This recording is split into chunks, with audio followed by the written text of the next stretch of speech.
या आठवड्यात मी weekly मीलचा chart prepare नाही केला ना, त्याच्यामुळे माझा खूप गोंधळ उडाला आहे आणि त्याच्यामुळे मी भाजी देखील आणली नाही आहे, त्याच्यामुळे तर अजून गोंधळ उडाला आहे। रोज रोज भाज्या काय करायचं, तर उद्या मला टिफिनसाठी काय भाजी करायचं त्याचा विचार मी आज करून म्हटलं आपण उद्या पनीरची भाजी करू, कारण उद्या आहे गुरुवार। माझा तर टिफिन नसतो, पण फक्त सचिनचा टिफिन असल्यामुळे मी म्हटलं त्यांच्या डब्यांसाठी फक्त आपण पनीर करूया, कारण ते झटपट होईल आणि उद्या सकाळी पण झटपट होईल। तर म्हणून ते करण्यासाठी मी आज 2 लिटर दूध घेऊन आलेली।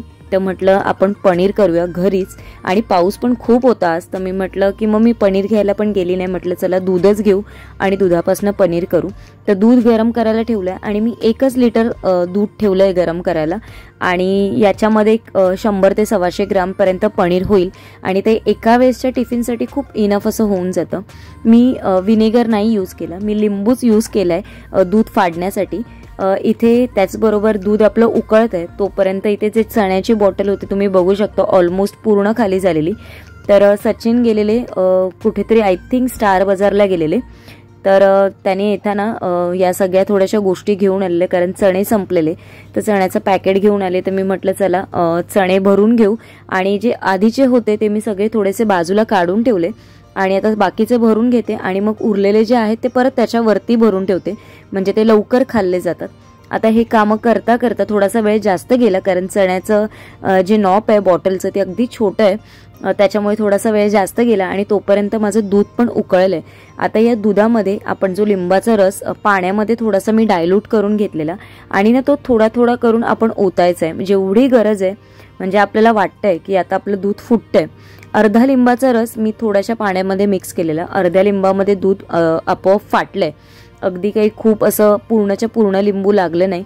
आणि तुम्ही बघू शकता थोडंसं हलवत राहिलं ना आणि एकदा चांगला उकळी आली ना दुधाला की दूध अगदी पटकन असं फाटलं जातं। तुम्ही पण या गोष्टी घरी करतच असाल, पण माझी पद्धत काय आहे ती आजच्या व्लॉगमधनं तुमच्याबरोबर शेअर करण्याचा प्रयत्न केलेला आहे। मागे याच्या आधी पण मला कमेंट आलेलं आहे की तू वीकली मील प्लॅनमध्ये एवढ्या गोष्टी दाखवतेस, पण तू पनीर अजून दाखवलं नाहीयेस किंवा डोसा बॅटर दाखवलं नाहीये। तर डोसे बॅटर तर मी बऱ्याच वेळा दाखवलंय आणि आता म्हटलं चला आज तुमच्याबरोबर पनीर पण शेअर करू। जे फाटलेलं दूध आहे ते आता मी कपड्यावर एका ठेवून घेते आणि सगळं ओतून घेऊन त्याच्यातलं सगळं पाणी मी सगळं काढून घेणार आहे। पण याच्या आधी मी काय करणार आहे ना, याच्यावरती ना थोडंसं आपलं जे थंड साधं पाणी आहे ते पण टाकून देते, म्हणजे जी शिजण्याची प्रक्रिया असते ती तिथल्या तिथे स्टॉप होते। आणि लिंबू घातल्याने ना कधी कधी पनीर नंतर थोडंसं कडक होण्याचे चान्सेस असतात, त्याच्यामुळे ते तिथल्या तिथे धुवून घ्यायचं। त्याच्यानंतर परत एकदा मी असं साधं पाणी परत एकदा भांड्यात घेतलंय आणि पनीर परत एकदा त्याच्यामध्ये छानपैकी बुडवून छानपैकी नीट स्वच्छ असं धुवून घ्यायचं, म्हणजे कुठे त्याच्यामध्ये आंबटपणा जो असेल ना तो सगळा निघून जातं आणि पनीर ना कडक होत नाही, अगदी सॉफ्ट मऊ लुसलुशीत असं पनीर होतं। कारण पनीर म्हटलं की असं सॉफ्ट असं जेव्हा पनीर असतं ना तर तेच खायला खूप छान मजा अशी वाटते, एकदम विरघळणारं पनीर असेल तर। तर आता मी हे घट्ट असं बांधून घेते आणि एका प्लेटवरती थोडंसं प्रेस करून घेते हे असं हाताखाली, आणि जे काही वजनाचं आपल्याकडे जे काही भांडं असेल ते एका प्लेटवरती ते ठेवून त्याच्यावरती वजनाला ठेवते। माझ्याकडे जो छोटा खलबत्ता आहे तो ठेवून घेते, जसा बसेल तसा तुम्ही उभा ठेवा, आडवा ठेवा किंवा उलटा कसंही ठेवा, किंवा फक्त वरती जे खलबत्त्याचं जे असतं ते जरी तुम्ही ठेवलं वजनाला तरी चालेल। मी आता इथे खलबत्ताच ठेवून घेते आणि थोड्या वेळातच आपलं पनीर सॉफ्ट असं तयार होईल। जसं मी म्हटलेलं की सचिन गेलेले स्टार बाजारला, तर त्यांनी माझ्यासाठी ही एक गोष्ट आणली आणि हे छोटे छोटे कंटेनर आणलेले आहेत प्लॅस्टिकचे। हे 49 रुपीजला मिळालेले आणि हे 6 कंटेनर आहेत, अगदी क्यूट असे कंटेनर आहेत। आणि त्यांना माहिती आहे मला की असे छोट्या छोट्या गोष्टीचे असे छोटे छोटे कंटेनर आहे, त्याचा खूप वेड आहे मला याच्या छोट्या छोट्या गोष्टी किंवा अशा काहीतरी अशा किचन रिलेटेड की मी खुश होऊन जाते। तर 49 रुपीजमध्ये या गोष्टी मिळाल्या आणि हे कंटेनर खरंच खूप सुंदर आहेत। याच्या मागे बॉक्सच्या मागे मागे ना अगदी सगळे डिटेल्स लिहिलेले आहेत, तुम्ही बघू शकता, मी तुम्हाला देखील दाखवते। याच्यावरती सगळं लिहिलेलं आहे, BPA फ्री आहे, नंतर मायक्रोवेव्ह सेफ आहेत, तुम्ही फ्रीजमध्ये स्टोअर करू शकता, अगदी वॉशिंगला पण चांगले आहेत आणि खरंच 49 मध्ये एवढी चांगली क्वालिटी मिळणार नाही। तर छान आहे, तुम्ही ऑफिसला वगैरे जात असताना त्याच्यामध्ये सोप वगैरे काही भरून न्यायचं असेल, एखाद्या वेळेच्या काही टॅबलेट्स वगैरे असतील किंवा फ्रीजमध्ये थोडंसं काही भरून ठेवायचं असेल ना तर त्याच्यासाठी परफेक्ट कंटेनर आहे। मी याचा काय यूज करेन ना ते येणाऱ्या व्लॉगमधनं तुमच्याबरोबर नक्की शेअर करेन। नमस्कार, शुभ सकाळ. सुंदर अशा दिवसाच्या सुंदर अशा शुभेच्छा. मी प्राजक्ता आपल्या एका नवीन ब्लॉग मध्ये तुमच्या सगळ्यांचं खूप मनापासून स्वागत करते. आय होप तुम्ही सगळे मजेत असाल आणि आपले व्हिडिओ पण एन्जॉय करत असाल. ज्या दिवशी मी व्हिडिओ अपलोड नाही करत तेव्हा मला बरेचसे असे ना माझ्या जुन्या ब्लॉग मध्ये भरपूर असे कमेंट्स येत असतात, कारण त्या दिवशी तुम्ही मागचे पूर्ण व्हिडिओ बघत असता. म्हणजे तुम्ही नवीन असल्यामुळे तुम्ही मागचे व्हिडिओ बघितले नाहीत आणि छान छान अशा कमेंट करता. तर ऍक्च्युली माझी पण एक चुकी होते की माझ्याकडनं तुमच्यासाठी प्लेलिस्ट बनवायची राहून जाते. तर वेळ काढण्याचा प्रयत्न करते पण प्लेलिस्ट बनवायला वेळच मिळत नाही. बघू वेळात वेळ काढून तुमच्यासाठी प्लेलिस्ट बनवेन, म्हणजे तुम्हाला फाइंड करायला खूप इझी पडेल की कुठले ब्लॉग्स कशात आहेत आणि एकाच ह्याच्यामध्ये तुम्हाला सगळ्या गोष्टी मिळून जातील. तर आजचा ब्लॉग आहे आपला बुधवारचा. उद्याची थोडीशी गडबड अशी नाहीये, कारण माझा उपवास असल्यामुळे काही जास्त असं काही प्रिपरेशन उद्याचं काही नव्हतं. तर पण भाजी माझ्याकडे काही आणलेली नव्हती, तर म्हणून सचिनसाठी त्याच्या टिफिनसाठी म्हणून थोडंसं पनीर मी इथे करून ठेवलंय जे उद्यासाठी होईल. थोडीफार भाजी आता मी काही रविवारी ऑफिस असल्यामुळे काहीच आणायला मला शक्य झालेलं नाहीये. या वीकमध्ये मी सगळं प्लॅनिंग करेन, मील प्रिपरेशन ते सगळं तुमच्याबरोबर शेअर करेन आणि ते व्हिडिओ तुम्हाला आवडतात देखील. तुमचे काही सजेशन्स असतील, तुमचं काही रिक्वेस्ट असेल, मला नक्की कमेंट करून सांगा. आपल्याला एक रिक्वेस्ट बऱ्याच दिवसांपासून येते की ताई तुझं म्हणजे जे फ्रीज ऑर्गनायझेशनसाठी किंवा जे काही तू वीकली मील प्लॅन करते त्याच्यामध्ये जे कंटेनर वापरतेस ते तर तू आम्हाला दाखवलेस, पण त्याच्याबद्दलची अजून थोडीशी डिटेल माहिती दाखव. म्हणजे तुझे जे ग्लास कंटेनर आहेत ते किती ml चे आहेत किंवा त्याच्यात किती क्वांटिटी राहू शकते, कुठल्या पद्धतीने आपण ठेवू शकतो, लिक्विड किंवा सॉलिड फूड कशा पद्धतीने स्टोअर करू शकतो त्याच्याबद्दलची थोडी माहिती दे. तर म्हटलं चला आज तुमच्याबरोबर ते थोडंसं शेअर करते, कारण याचा पुढच्या व्लॉग मध्ये मी तुम्हाला प्रॉपर माझं मी फ्रीज मध्ये ते कसं ऑर्गनाइज करते, म्हणजे मी सगळं फील तर करते सगळ्या टिफिन म्हणजे डब्यांमध्ये, पण ते स्टोअर कसं करायचं ते देखील उद्या किंवा परवा येणार एका 2-3 ब्लॉग मध्ये मी नक्की ते तुमच्याबरोबर शेअर करण्याचा प्रयत्न करेन. त्याची पण बरेच दिवस रिक्वेस्ट आली आहे, ताई तुझं परत फ्रीज ऑर्गनायझेशन दाखव, तू फ्रीज ऑर्गनायझेशन मध्ये काय काय ठेवलंस किंवा जेवढं तू सगळं करतेस पण ते ऑर्गनाइज कसं करतेस फ्रीज मध्ये तुझ्या, तर ते दाखव. तर येणाऱ्या 2 ब्लॉग मध्ये ते बघायला मिळेल. तर आता मी तुम्हाला कंटेनर बद्दलची पूर्ण डिटेल माहिती देते आणि एका साईडला तर जेवणाची तयारी असतेच आपली, तिथं सगळ्यांची असते. तर व्हिडिओ आवडत असेल तर लाईक शेअर, चॅनेलला सबस्क्राईब करायला विसरू नका, फॅमिली आणि फ्रेंड्स बरोबर शेअर करायला तर विसरूच नका. तर चला आता सुरुवात करूया आपण. तर पहिले कंटेनर आहेत हे स्क्वेअरचे आणि हे 600 ml चे आहेत आणि माझ्याकडे हे 2 कंटेनर आहेत. हे दोन्ही कंटेनर मी आयकियामधनं घेतलेले आहेत. जेव्हा आपण हे कंटेनर तिथून घेतो ना तेव्हा तिथे आपल्याला ऑप्शन मिळतो की तुम्हाला विथ लीड हवेत की विदाऊट लीड हवेत. तर मी हे विथ लीडच घेतलेले आणि याच्यावर पूर्ण डिटेल्स असते याच्यावर लिहिलेली. इथे तुम्हाला ऍक्च्युली कॅमेरामुळे क्लिअर करणार नाही, पण हे 600 ml चे आहेत, म्हणजे तुम्हाला अंदाजा आला असेल हे कितपत मोठे आहेत. माझ्याकडे ह्याच्यापेक्षा थोडे छोटे, ह्याच्यापेक्षा थोडेसे मोठे आणि याच्यापेक्षा मोठे आणि याच्यापेक्षा मोठे असे साईजचे कंटेनर आहेत. तुम्हाला तर जसं जसं मी एक एक दाखवेन तसं तसं तुम्हाला अंदाजा येईल. आणि याच्या ज्या प्लास्टिकची ही जरी हे प्लास्टिकचं असलं तरी याची क्वालिटी खरंच खूप सुंदर अशी आहे. BPA फ्री, म्हणजे त्याच्यानंतर फ्रीज फ्री, म्हणजे फ्रीजमध्ये आपण व्यवस्थित ठेवू शकतो. हे मायक्रोवेव्ह सेफ आहेत, आपण मायक्रोवेव्ह मध्ये इझिली याच्यामध्ये सगळं गरम करू शकतो. फक्त आपण हे झाकणवरती त्याला लावायचं नाहीये. हे आतमध्ये जे रबर आहे हा रबर म्हणजे सिलिकॉनचा आहे, त्याच्यामुळे हे तुम्ही वॉशिंगला देखील खूप इझिली आहे आणि याच्यामध्ये काहीही ओलावा वगैरे अजिबात राहत नाही, पटकन रिमूव्ह होतो आणि ड्राय देखील पटकन होतात. ज्याच्या आधी मी दुसरे घेतलेले जे डीमार्ट मधनं ना त्याच्या रबरसाठी मला खूप प्रॉब्लेम आला. बाकी सगळं डीमार्टचं ओके आहे, मला तसा काही प्रॉब्लेम नाही वाटला ग्लासमध्ये, पण रबरची जी क्वालिटी आहे ना ती तेवढी अशी खास नाहीये आणि प्लास्टिकचं पण तेवढं असं खरंच चांगलं नाहीये. तर पण बाकी वापरायला म्हणून फक्त आपल्याला जर ग्लासचे कंटेनर फ्रीज स्टोअरसाठी हवे असतील तर ते चांगले आहेत. तर हे झाले आपला पहिला कंटेनर. आता पुढचा कंटेनर दाखवते. तर त्याच्यानंतर आहेत हे माझ्याकडे दुसरे असे जे कंटेनर आहेत स्क्वेअर मधलेच आहेत. याच्यामध्ये पण जवळपास तुम्ही म्हणाल तर बऱ्यापैकी असं राहतं आणि खूप खोलगट आहेत आणि स्क्वेअर आकाराचे आहेत. हे 500 ml चे आहेत. 2 कंटेनर आता आहेत हे माझ्याकडे आणि याचं लीड थोडं वेगळं आहे. हे अशा पद्धतीने राहतं. याचं थोडंसं लॉक सिस्टमचं आहे, पण हे जे आहेत हे नॉर्मलच आहेत आणि हे पण मी आयकियामधनंच घेतलेले आहेत. आता याच्यामध्ये माझी भाजी स्टोअर केलेली आहे. हा मी फ्रीजमध्ये ठेवलेला, तो आता तुम्हाला दाखवण्यासाठी म्हणून ठेवलाय. आणि हे कंटेनर मी डेली वापरते. ऍक्च्युली याचा उपयोग मला जास्त होत नाही. जेव्हा जास्त भाजी वगैरे असेल किंवा एखादी पालेभाजी असेल किंवा खूप असं इडली बॅटर असेल किंवा त्यातल्या त्यात काही अशी गोष्ट असेल की ती खूप जास्त क्वांटिटीमध्ये असेल तर मी हे वापरते. आणि हे झाले आपले दुसरे, म्हणजे हे पण तुम्हाला कळले, हे 600 ml चे आहेत, हे 500 ml चे आहेत, असे हे 2 कंटेनर आहेत. त्याच्यानंतर तुम्ही माझा हा कंटेनर बघितला असेल, हा सेलो कंपनीचा, सेलोचा नाही, आय थिंक हा बोरोसिलचा आहे आणि हा माझ्या आईकडे होता आणि मी तिथून घेऊन आलेली. आता याच्यात मी भाजी स्टोअर करून ठेवलेली, तुम्हाला माहिती आहे, आणि ही तुम्ही बऱ्यापैकी माझ्या बऱ्याचशा व्लॉगमध्ये बघितलं असेल वीकली मीलच्या प्लॅनमध्ये. आणि हा 1.2 ml चा आहे. याच्यामध्ये 1.2 म्हणजे 1 लिटर आणि वरती 200 ml असं बऱ्यापैकी याच्यामध्ये सामान राहू शकतं आपलं, जो कुठला पदार्थ तुम्हाला ठेवायचा असेल तो. त्याच्यानंतर यातले माझ्याकडे 2 कंटेनर आहेत, पण आता इथे खूप स्पेस कमी आहे माझ्याकडे आणि वरती ठेवायला जागा होणार नाही, म्हणून मी तुम्हाला एकच दाखवते. हा पण आयकियामधनच घेतलेला आहे आणि याचं पण लीड तसंच आहे जसं याचं आहे. आणि हा तुम्हाला मी दाखवलाय, जसं इडली बॅटर वगैरे मी स्टोअर करते जास्त काही असेल तर हा पण 1200 ml चाच आहे. याच्या मागे पण इथे खाली लिहिलेलं आहे 1.2, पण ऍक्च्युली काय स्क्रीनच्या लाईटच्या रिफ्लेक्शनमुळे तुम्हाला कळणार नाही. आणि हे असे कंटेनर आपण जर एकदा इन्व्हेस्ट केली याच्यामध्ये नंतर आपल्याला खरंच हे लाईफ लॉंग साथ देतात. आणि हे म्हणजे फ्रीजमध्ये जास्तीच असं काही असेल ना, जसं लिक्विडी वॉटरी जर काही आपल्याला स्टोअर करायचं असेल जास्त दिवसांसाठी ना, तर हे खरंच सुंदर असेल.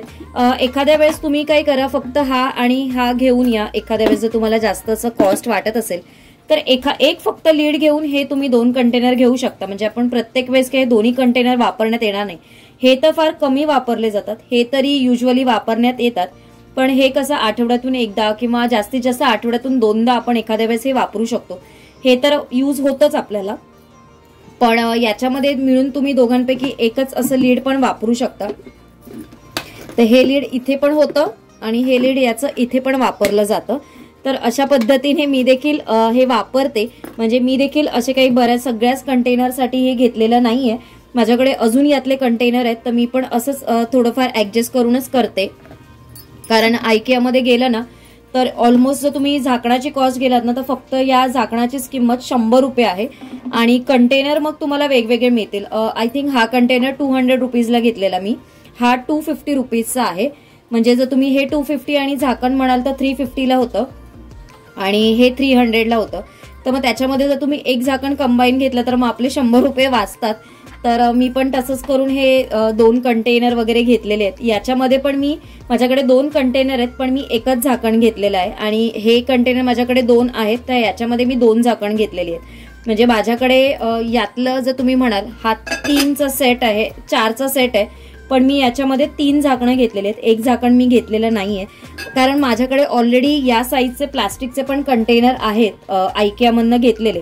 तर ते पण मला याला यूज होतात. ते पण मी तुम्हाला आता याच ब्लॉगमध्ये दाखवते. पुढे मी नंतर तुम्हाला एखाद्या ब्लॉगमध्ये डिटेलमध्ये सांगेन प्लास्टिकच्या कंटेनर बद्दल पण आता निघालंय इथे, तर मी तुम्हाला ते देखील दाखवून घेते. तर हे बघा, हे अशा पद्धतीचे माझ्याकडे प्लास्टिकचे पण कंटेनर आहेत. हे आयकियामधले आहेत आणि हे ऑलमोस्ट 750 ml आहेत. म्हणजे ग्लास कंटेनर पेक्षा देखील हे मोठे आहेत. आणि याचं पण लीड हे सेमच आहे. हे बघा, हे ना थोडे अजूनही प्रेस म्हणजे एकदम व्यवस्थित एअरटाईट होतात, त्याच्यामुळे असं थोडासा टाईट लागतो. पण तुम्ही बघायला गेलात ना तर त्याच्यात आणि त्याच्यात तुम्हाला काही फरक कळणार नाही. जर लीडवरनं बघायला गेलात तर तुम्हाला काहीच बघून कळणारच नाही की हे ग्लास कुठला आहे आणि काचेचा कुठला आहे. जेव्हा तुम्ही असं बघाल तेव्हा तुम्हाला कळेल. ऍक्च्युली थोडंफार असं वाटतं आपल्याला की थोडंसं कॉस्टली होतात असं वाटतं, पण मला असं वाटतं की जर एखादी गोष्ट जर चांगली असेल तर घालायला काय हरकत आहे. आणि हे सगळं मी काय एकाच महिन्यात असं घेतलेलं नाहीये. थोडं करून मला जसं जमेल तसं घेतलेलं आहे. कधी हा सेट घेतलेला आहे एखाद्या महिन्यात, कधी पुढच्या महिन्यात तो सेट घेतलेला आहे, कधी त्याच्या पुढच्या महिन्यात तो सेट घेतलेला आहे. असं थोडं करून घेतलेलं आहे मी. तर हे पण मी कुठे वापरते ते देखील तुम्हाला एखाद्या ब्लॉगमध्ये मी नक्की शेअर करेन, किंवा तुम्हाला फ्रीज ऑर्गनायझेशनचा व्हिडिओ येईल त्याच्यामध्ये बघायला मिळेल, किंवा तुम्हाला अजून काही बघायचं असेल तर मला नक्की कमेंट करून सांगा. आता पुढचं दाखवते मी तुम्हाला. त्याच्यानंतर आहेत माझ्याकडे हे स्क्वेअरवाले, हे बोरोसिलचे कंटेनर आहेत आणि हे मी खूप आधी घेतलेले सुरुवातीला. आणि ह्याची कॉस्ट आय थिंक हे मला 350ला एक पडलेला आणि याला बरीच वर्ष झाली आहेत. हे तर मी आता 1.5 वर्ष झाली वापरते, पण हे तर मी खूप आधी घेतलेले, त्याच्या आधी घेतलेले. आणि अजूनही तसेच आहेत आणि हा स्टिकर मी अजूनही काढलेला नाहीये, बघू शकता तुम्ही. तर हे पण स्क्वेअरमध्ये आहेत आणि तुम्हाला कळेल ऍक्च्युली याच्यामध्ये आणि याच्यामध्ये खरंच खूप फरक आहे आणि याच्यापेक्षा अजून डीमार्टची क्वालिटी अजून वेगळी आहे. तर हे कंटेनर आहेत, हे 360 ml चे आहेत, म्हणजे ह्याच्यापेक्षा छोटे आहेत. हे 500 ml चे आहेत, हे 600 ml चे आहेत. यातले जे प्लास्टिकचे कंटेनर आहेत, म्हणजे या साईजचे जे प्लास्टिकचे कंटेनर ते 750 ml चे आहेत. हा 1200 ml चा आहे मोठावाला, हे 350 ml चे आहेत. तर हा पण माझ्याकडे 2चा सेट आहे आणि हा मी बोरोसिलचा घेतलेला आहे. त्याच्यानंतर यातले पण माझ्याकडे 2 कंटेनर आहेत, ते तुम्हाला माहिती आहेत, छोटेवाले. आणि हे 180 ml चे आहेत. हे 2 डीमार्ट मधनं घेतलेले आहेत. 99 रुपीजचे आहेत. शक्यतो 2 सेट घेण्याचा मी प्रयत्न करते, म्हणजे पेअर असलेला नेहमी बरा. म्हणजे जर नंतर जास्त वाटलं तर मग आपण एखादा वाढवू शकतो, पण घेताना 2 सेट मी घेते. ज्यावेळेस अगदीच असं नाही वाटत की आता आपण नाही घेऊ शकत आपण, तेव्हाच मी एक घेते. पण कसं होतं, एक घेतला तर पुढच्या वेळेस तो मिळेलच असं नाहीये, त्याच्यामुळे मग म्हणून शक्यतो 2 घेण्याचा प्रयत्न करते मी. हा बघा, हा दुसरा आहे. हा अजून मी वापरायला केलाच नाहीये, फक्त मी एकच वापरलाय अजून. आता जेव्हा जास्त काही यूज असेल तेव्हा मग मी हा वापरेन. शक्यतो एकच वापरते मी, हा अजूनही वापरायला काढलेला नाहीये. तर हा पण एक आहे इथे. त्याच्यानंतर हे ग्लास कंटेनर आहेत, हे मी डीमार्ट मधनं घेतले आहेत आणि मला याचं थोडं प्लास्टिक हे बरोबर नाही वाटलं, म्हणजे याचं रबर नाही मला बरोबर वाटलं. बाकी हे ओके आहेत. आणि हे पण 380 ml चे आहेत. हे काही 400 ml चे नाहीत. हा आता मी फ्रीजमध्ये ठेवलेला होता म्हणून मग मी तो साईडलाच ठेवला आणि हा तुम्हाला मी दाखवायला काढलाय.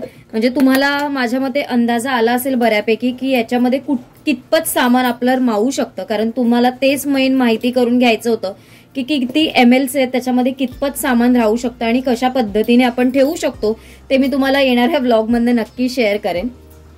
तर कंटेनर तर मी तुम्हाला दाखवले. आता एक बेसिक म्हणजे सर्वात शेवटी असं थोडक्यात तुम्हाला सांगते. तर हे 2 कंटेनर आहेत, हे डीमार्ट मधले आहेत आणि हे डीमार्ट मध्ये मी जेव्हा गोलवाले घेतले ना तेव्हाच मला कळलं की स्पेसिंगला प्रॉब्लेम होतोय. मग त्याच्यानंतरचे सगळे कंटेनर मी स्क्वेअर मधले घेतलेले आहेत. हे आय थिंक 129 रुपीजला एक होता, तर मी हे 2 घेतलेले आणि याच्या क्वालिटीमध्ये ना खूप फरक आहे, म्हणजे खूपच फरक आहे. तुम्हाला असा पण बघून कळेल की याची क्वालिटी आणि याची क्वालिटी खरंच खूप फरक आहे. तर हे आहे डीमार्ट मधले, मात्र मला हे क्यूट वाटले आणि हे खूप आवडले. आयकियामध्ये हे 500ला 3 आहेत आणि इथे डीमार्ट मध्ये 99ला मिळाले आणि ते थोडेसे असे उभट आहेत आणि हे थोडे तिथल्या तिथे असे चांगले आहेत. म्हणजे आयकियामध्ये हे प्रेफर नाही करणार मी हे डीमार्ट मधनच सांगेन. आणि याची हे जे रबर वगैरे आहे ना, ही क्वालिटी खरंच खूप चांगली आहे म्हणजे याच्यापेक्षा. आणि याचं जे मटेरियल आहे आणि याचं जे फिनिशिंग केलेलं आहे ना, ते पण खरंच खूप चांगलं आहे. म्हणजे या ज्या ग्लास कंटेनर आहे त्याच्यापेक्षा हे, तर हे पण 180 ml चे आहेत. हे 99 रुपीजला घेतलेले आहेत. हे स्क्वेअरचे कंटेनर आहेत, ते बोरोसिलचे आहेत. याच्या पण ग्लासमध्ये फरक आहे, पण हे पण फिनिशिंग याचं खूप चांगलं आहे. आणि हे पण मी आज जवळपास 3-4 वर्ष झाली वापरते आणि याला काहीच प्रॉब्लेम आलेला नाहीये. हे तेव्हा मी आय थिंक 350ला घेतलेला. ऍक्च्युली मी हे 3 सेट एकत्र घेतलेले, त्याच्यामुळे मला माहिती आहे. हा पण मी 2चा सेट आहे माझ्याकडे, पण इथे ठेवायला जागा नाही, त्याच्यामुळे मग मी हा एकच वरती काढलाय. आणि हा 1200 ml चा आहे. आणि तुम्हाला मी जसं मी सांगितलं याच्या क्वालिटीमध्ये तुम्हाला बघूनच फरक कळेल. असंच तुम्ही बघा, तुम्हाला दिसतानाच किती फरक कळेल आणि याच्यामध्ये बघा तुम्हाला फरक कळेल. तर हा मी 250 रुपयाला फक्त हा घेतलेला आहे आणि त्याच्यावरचं लीड असं मिळून हा 350 रुपयाला एक कंटेनर मिळालेला आहे. असे मी 2 कंटेनर घेतले, एका महिन्यात एक आणि दुसऱ्या महिन्यात एक असं घेतलंय. कारण आयकियामध्ये कसं हे अवेलेबल असतातच म्हणून मग मी एक करून घेतला. नाहीतर डीमार्ट मधनं वगैरे हे असे जेव्हा घ्यायचे असेल ना तर आता मिळतात, पण नंतर आपण गेलो तर मिळतील की नाही माहिती नाही. त्याच्यामुळे डीमार्ट मधलं जे असतं ना ते एकदाच 2चा सेट घेऊन टाकते मी. त्याच्यानंतर हे पण आहेत, हे 600 ml चे आहेत जे आयकियामधनं घेतलेले आहेत. त्याच्यानंतर हे पण आयकियामधलेच आहेत आणि हे 500 ml चे आहेत. आणि याचं पण फिनिशिंग तुम्ही बघू शकता वेगळं आणि याची ना क्वालिटी खूप वेगळीच आहे. म्हणजे मी खूप असं आयकिया असं करत नाहीये, पण खरंच क्वालिटी जिथे आहे आणि मेन म्हणजे आपलं प्रिझर्व करायला सगळं फूडसाठी हे खरंच खूप चांगलं आहे. तर आणि हा जो आहे हा पण आय थिंक हा सेलोचा आहे की बोरोसिलचा आहे, मला आता एक्झॅक्टली आठवत नाही. पण हा आईकडे होता माझ्या कंटेनर. याच्यामध्ये दिवाळीमध्ये चॉकलेट्स वगैरे आलेले आम्हाला, गिफ्ट्स वगैरे खूप आधी, ह्या पण बरीच वर्ष झाला. मग जेव्हा मला आता इथे सगळ्या रेसिपीज किंवा बाकीचं काही ठेवायला यूज होतो म्हणून मग मी हा घेऊन आली आईकडनं. तर हा एक मोठा आहे. आता फक्त माझं राहिलंय ना या साईज मध्ये मला एक 2 कंटेनर घ्यायचे, ते बघू आता जेव्हा कधी घेईन तेव्हा तुमच्याबरोबर शेअर करेन नक्की. तर आय होप ही माहिती सगळी मी दिलेली तुम्हाला नीट कळली असेल आणि तुम्हाला ज्या शंका होत्या की किती ml आहेत, कितपत मोठे आहेत, त्याच्यामध्ये कितपत काही राहू शकतं, ते सगळं मी तुमच्याबरोबर आज शेअर केलेलं आहे. तर आजच्या व्हिडिओमधनं मी तुम्हाला जी काही कंटेनर विषयीची माहिती होती सगळी तुमच्यापर्यंत पोहोचवली आहे. आय होप तुमच्या रिक्वेस्ट प्रमाणे मी सगळ्या गोष्टी तुम्हाला सांगण्याचा प्रयत्न केलाय आणि तुम्हाला त्या सगळ्या कळल्या असतील. तरी देखील तुमच्या काही शंका असेल, काही क्वेरी असेल, मला नक्की कमेंट करून विचारा. आजचा व्लॉग मी इथेच एंड करते. आजच्या व्लॉगमधनं पण अजून काही गोष्टी तुमच्याबरोबर शेअर करायच्या होत्या, पण व्लॉग एवढा मोठा झालाय की ऑलरेडी मी आता अजून पुढे कंटिन्यू नाही करू शकत. येणाऱ्या व्लॉगमधनं सगळ्या गोष्टी शेअर करेन. आजचा व्लॉग इथेच एंड करते. आय होप तुम्हाला आवडला असेल. थोडा जरी आवडला असेल तर लाईक, शेअर, चॅनलला सबस्क्राईब करायला विसरू नका. लवकरच भेटेन उद्या एका छानशा व्लॉगमध्ये. तोपर्यंत सगळ्यांना Shri Swami Samarth. Bye bye and take care.